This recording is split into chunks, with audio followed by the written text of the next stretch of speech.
ॾे परॾे में मौजूद मुंहिंजे समूरनि सॼण साथियुनि खे पंहिंजे यूट्यूब चैनल थर थाक ते भलीकार। अस्सलाम वालेकुम, नमस्ते, हक़ मौजूद, चाक चङा भला, जोड़ मतारा, खीखेरा सुदा, कहिड़ा तव्हांजा हाल, कहिड़ा अहवाल।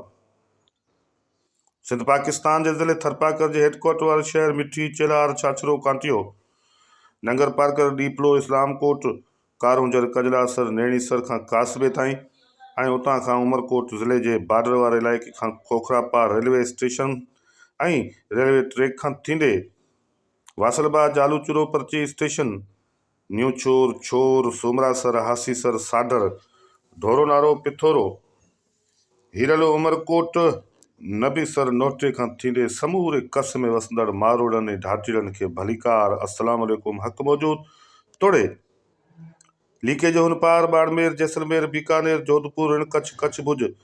ऐं समूरे ढाट में, समूरे राजस्थान में वसंदड़ मारूड़नि, सांगीड़नि ऐं ढाटीड़नि खे बि भलीकार, ख़ुशि आमदीद, कहिड़ा तव्हांजा हाल, कहिड़ा अहवाल। पंहिंजो यूट्यूब चैनल थर थाक, जंहिं ते ही ख़ूबसूरत सुपर हिट थरी, ढाटकी ऐं मारवाड़ी लोकगीतनि ते ॿधल स्टोरीज़, कहाणियूं, कचेरियूं तव्हांजे आॾो पेश करे रहिया आहियूं। कीअं थियूं लॻनि, पंहिंजी राय ज़रूरु ॾियो। जी दोस्तो, पंहिंजे यूट्यूब चैनल थर थाक खे जेकॾहिं तव्हां सब्सक्राइब न कयो आहे त हींअर ई सब्सक्राइब करियो ऐं आइकॉन जेको बेल आहे उन जे बटन खे दॿायो त जीअं तव्हां ताईं हर नई वीडियो जो नओं नोटिफिकेशन वक़्त सां पहुचंदो रहे। हिंद सिंध में मशहूरु ऐं ॾे परॾेह में मशहूरु थर जे ढाट जे मारवाड़ जे मारूड़नि, ढाटीड़नि ऐं सांगीड़नि जो इंतिहाई हसीन ऐं ख़ूबसूरत लोक फनकार तालके छात्र जे ॻोठ करीमदास जे तड़ सां तालुक़ु रखंदड़ हैदर रिंद, जंहिंखे केरु न सुञाणे। एॾो वॾो फनकार जंहिं पंहिंजे हिकिड़े दौर में जेतिरो थर जे ढाट जे मारू माण्हुनि जे लोक गीतनि, कचेरियुनि ऐं कहाणियुनि खे ॻायो, इन स्टाइल ऐं अंदाज़ सां मुसलसल हिकिड़ी डिघे सिलसिले सां ॿिए कंहिं बि फनकार या फनकारा न ॻायो। इहो ई कारण आहे जो हैदर रिंद पंहिंजे हिन ढाट में, हिन पूरे परगिणे में, हिन पूरे थर थैरा में, भिटनि में, पासनि पासाड़नि में, तोड़े थर जे सफ़ेद वारीअ जे इन्हनि ख़ूबसूरत दड़नि जे बिल्कुलु समूरनि मंज़रनि में हैदर रिंद अॼु बि सभिनी फनकारनि खां वॾो फनकार आहे। हैदर रिंद जेको चूड़ेलिन जे चूड़नि जो ऐं ख़ूबसूरत मंज़रनि जो फनकार आहे। हैदर रिंद जेको ढाटी लिबास जे लोक गीतनि जो फनकार आहे। हैदर रिंद जेको सींद ते सिंदूर विधल ऐं उते उनजे मथां मोरीअ जे टिक जो ख़ूबसूरत ऐं हसीन लोक फनकार आहे। हैदर रिंद जेको अमराणे जे चूड़नि जो फनकार आहे। उहे अमराणे जा चूड़ा जेके सुहागणनि जे ॿाहुनि में जॾहिं पातल था हुजनि ऐं उहा बि सुहागण जॾहिं परदेस परणाइजे थी त पोइ हू अमराणे जे चूड़नि खे, अमराणनि जे ॿेलड़नि खे यादि करे नियाफ़ती करे वाट वेंदड़ नेसाटू खे त जे तूं अमराणे जे मार्ग थो वञे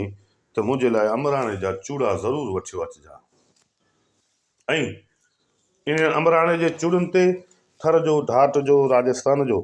इन समूरे थर जो, थरपारकर जो, उमरकोट जो मशहूरु लोक फनकार ऐं मशहूरु जेके गीत ॻाईंदड़ रागी आहिनि, उन्हनि हिकिड़ो ख़ूबसूरत लोक गीत बि ॻायो आहे जेको ख़ासि तौर ते हैदर रिंद ऐं फौजिया सुमरे जे आवाज़ में ॾे परॾेह में मशहूरु थियो त जाए त मुंहिंजे अमराणे रे शहर, ॿेड़लो मारो नज़र मारियो रे। यानी मुंहिंजे ॿाहुनि में पयल चूड़ा, मुंहिंजे ॿाहुनि में पयल ॿेलड़ा, उहे इंतिहाई हसीन, ख़ूबसूरत, सफ़ेद काज जा ही इंतिहाई बहितरीन ऐं पंहिंजे स्टाइल अंदाज़ जा इंतिहाई हसीन ख़ूबसूरत ही ॿेड़ला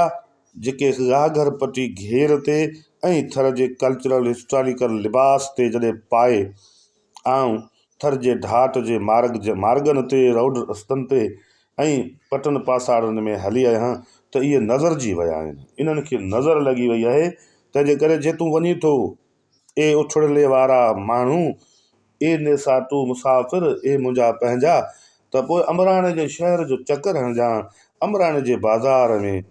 हीअ जेके चूड़ा आहिनि, हीअ जेके ॿेड़िल आहिनि, इन्हनि जी हिकिड़ी मुकमल खंच जो सेट वठियो अचिजांइ, त जीअं आऊं उहे नवां ॿेलड़ा बि पायां। बिल्कुलु अहिड़े ई स्टाइल सां खोड़ सारा लोकगीत हिन थर जा, धात जा, हुसन जा ख़ूबसूरत गीत आहिनि। अहिड़ो हिकु लोकगीत जेको अॼु तव्हांजे आॾो असीं पेश करे रहिया आहियूं, जेको हैदर हिंद ॻायो, उनमें पंहिंजे यार ॾांहुं इहो इशारो आहे त तूं भले खिल यार, खिलण ते कोई ख़ुशि कोन्हे, ही समाज जेको खिलण जे लाइ वॾा तकलीफ़ूं थो ॾिए, पर यार तूं भले खिल, तूं भले खिल यार। ही लोकगीत स्टोरी जेको हैदर हिंद जो इंतहाई सुपर हिट गीत आहे। उनमें महबूब जो मुरकण, महबूब जा टहक, टहक ॾेई वरी रुसण, ऐं महबूब जो वरी परचण। इहे रुसामा, इहे परचणा, इहे टहक, इहे मुरकणा मुर्क जा समूरा मंज़र हिन लोकगीत में बयानु कयल आहिनि, जेको जॾहिं हैदर हिंद ॻायो तॾहिं ॾे परॾे में हिंद सिंध में हीउ गीत मशहूरु थियो। हीउ गीत जैसलमेर में बि ओतिरो ई मशहूरु आहे जेतिरो बाड़मेर में मशहूरु आहे, जेतिरो छोटण डूंगर ऐं उनजे आस पास वसंदड़ धाटीड़नि में मशहूरु आहे, तोड़े हीअ रण कच्छ ऐं कच्छ भुज में वसंदड़ जैसलमेरी माण्हू, बाड़मेरी माण्हू, कच्छ भुज, रण कच्छ, जोधपुर ऐं आस पास में वसंदड़ समूरनि धाटीड़नि में हीउ गीत एतिरो ई मशहूरु आहे जेतिरो वरी हीउ गीत सिंध पाकिस्तान जे दले थरपाकर जे छाछरे जे खावड़ वारे पटन में वसंदड़ मारूड़नि झांगीरनि में मशहूरु आहे। ऐं उतां खां नंगर पारकर, उतां खां कारूंजर जे कोर ते मोर जी टोर जियां टिलंदड़ मारूड़नि में बि हीउ गीत ओतिरो ई मशहूरु आहे। तूं भले खिल यार, हीउ लोकगीत जॾहिं हैदर हिंद ॻायो तंहिंजूं कैसेटूं सॼे सिंध में, सॼे ॾे परॾे में मशहूरु थियूं। माण्हुनि हीउ गीत ऐं हिन जो गीत जो नालो खणी हिननि कैसेटनि खे वरितो ऐं पंहिंजे हीअं सां हंडाए हिन ख़ूबसूरत लोकगीत जे ॿोलनि ते कचेरियूं कयूं ऐं रूह रिहाणियूं कयूं, पंहिंजे महबूबनि खे सारियो। जी हा दोस्तो, थर जा ही मंज़र इन जे करे बि वधीक मशहूरु आहिनि ऐं ॾिठा था वञनि जो थर पंहिंजे लिबास में, लोक कचेरियुनि में, लोक रस में, लोक विज़डम में सॼी दुनिया में सभिनी खां वधीक शाहूकार ऐं हसीन आहे। सॼी दुनिया जे अंदरि जेको नेचुरल आहिनि, फितरी जेके लुक आहिनि, फितरी जेके मंज़र आहिनि, कुदरती जेके चइजे, उहे सिर्फ़ु पंहिंजे थर में आहिनि, पंहिंजे ढाट में आहिनि। उनजे करे ई लोकगीत तूं भले खिल यार जॾहिं हैदर हिंद ॻायो त ॾे परॾे में सुपर हिट गीत वियो ऐं मशहूरु थियो ऐं दुनिया हिन गीत खे ॿुधो ऐं यादि कयो ऐं अॼु बि ॿुधंदी रहे थी। अॼोकी हिन वीडियो में एतिरो ई, मिलंदासीं तव्हां सां वरी ॿी वीडियो में।